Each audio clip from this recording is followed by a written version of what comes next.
The detector models Lorentz DeepMax X5 and X6 can both be used with a wide range of search coils, from small single or induction balanced double D to large frames with single or differential measuring technology. The DeepMax X6 also offers a GPS-supported data logging function, which facilitates the generation of color and contour maps in a matter of a few minutes with a computer. It only takes a few minutes to put on the belt and shoulder straps of the Lorentz DeepMax. Adjust the straps to comfortable lengths and mount the electronics unit in front of the operator on the hooks provided.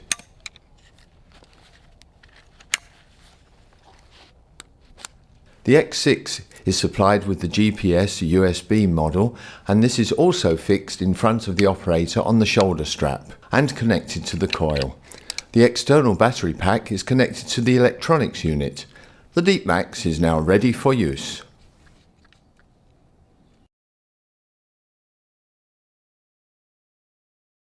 To turn on the Lorentz DeepMax, press the power button. Within a few seconds, the detector runs through a display check sequence and will reset various functions. Before commencing detection, the detecting search head must be held horizontally about 1 meter above the ground, whilst the GB button is pushed once. This first tuning step will be accompanied by several high beep sounds. For the second step, the coil must be placed on the ground whilst the GB button is pushed a second time.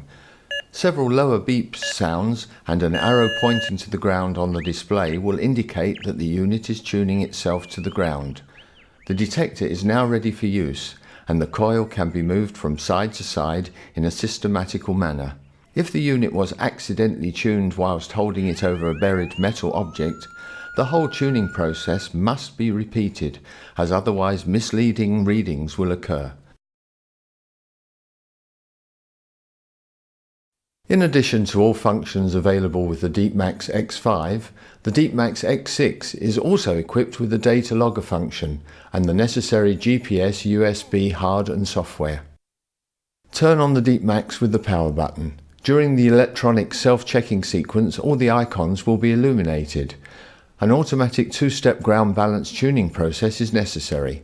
Step 1. Hold the coil horizontally above the ground, avoiding any metal. Press the GB button and wait for several high beep sounds whilst observing the coil icon and the arrow pointing upwards.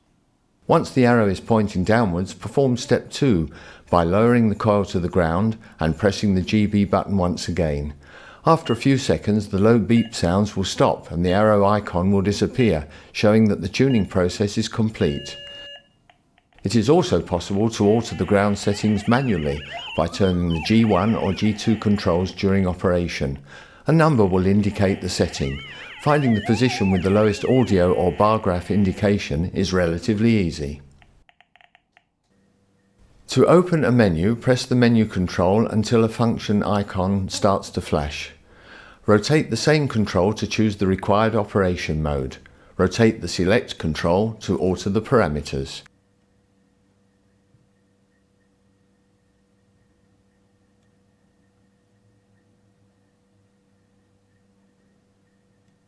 Delay settings 1 to 4 offer sensitivities for a range of different metals without affecting the indication of magnetic ground.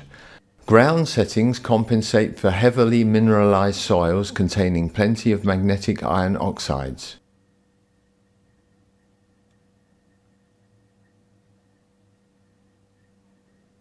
The filter will reduce the amount of noise received from power lines or radio transmitters. Higher filter settings reduce response speed and are only suitable for large frame coils. The self-adjusting auto function should be activated, position 1, when the effects of drift caused by temperature changes or changing ground conditions are present. It should be deactivated, position 0, to improve sensitivity when using larger frames.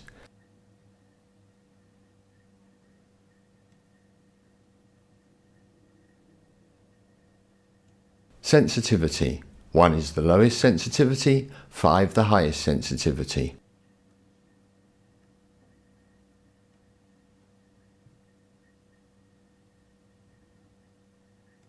0 turns off the loudspeaker, 9 is very loud.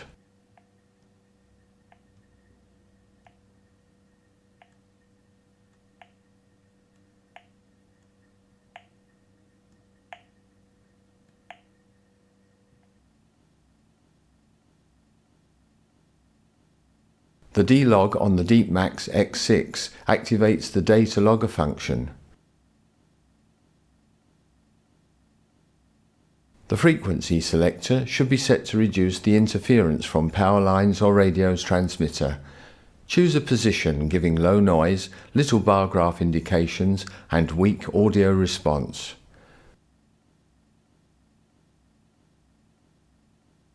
Audio controls the initial tick rate from silent -9 to a continuous tone +9.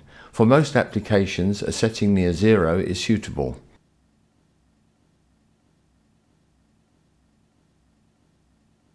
Light adjusts the backlight of the display from 0 off to 9 bright.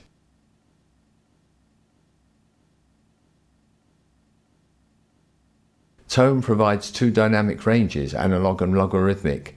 In the analog mode, the audio frequency rises quickly to the highest tone, and in the logarithmic mode, the audio frequency will rise quickly initially and subsequently slowly to the highest tone even if the metal is close to the coil, thus improving pinpointing. Use the menu and select controls to select the desired modes and the required values. Press 0 to leave the menu and store the settings, which will also be available the next time you turn on the unit. Here are three examples using a 35 cm double D coil to show some possibilities available for determining ferrous and non-ferrous indications. Small coins, thin plates and folio give very fast settling eddy currents. Very low values together with non-ferrous are displayed. Ferrous metal objects typically give values in the range 30 to 60.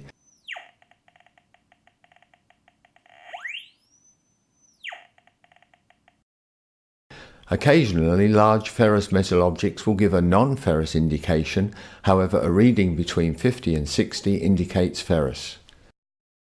Metal objects with a very long duration of the eddy currents, such as larger copper, silver or brass plates, will give very high values and a non-ferrous indication.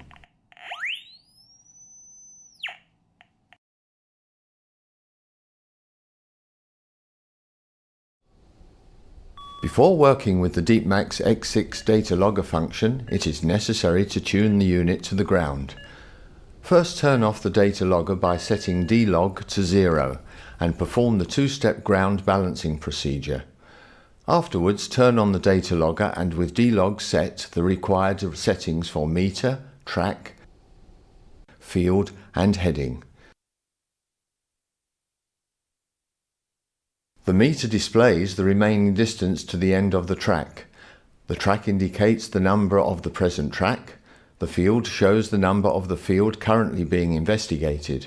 The heading, in conjunction with the direction under the bar graph, indicates the direction the operator is walking. It is therefore possible to see if the tracks are parallel.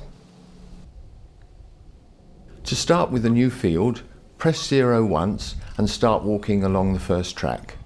Press the 0 button repeatedly at the end of the first track in order to store the data. Walk backwards for the next track, pressing the 0 at the beginning and end of the track. Try to walk in a straight line and at a constant speed.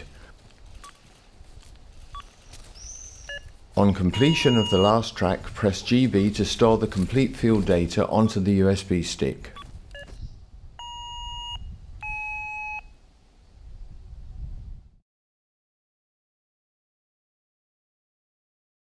Insert the USB stick in the computer. Color and image maps can be generated with just a few clicks using the already installed Surfer and Scripter software. 6 different maps will be generated simultaneously when covering the ground with multiple tracks. Each scan or map is different depending on the electronic analysis method and therefore will not only show several sensitivity ranges but can be the key to determining the likely kind of metal buried in the ground.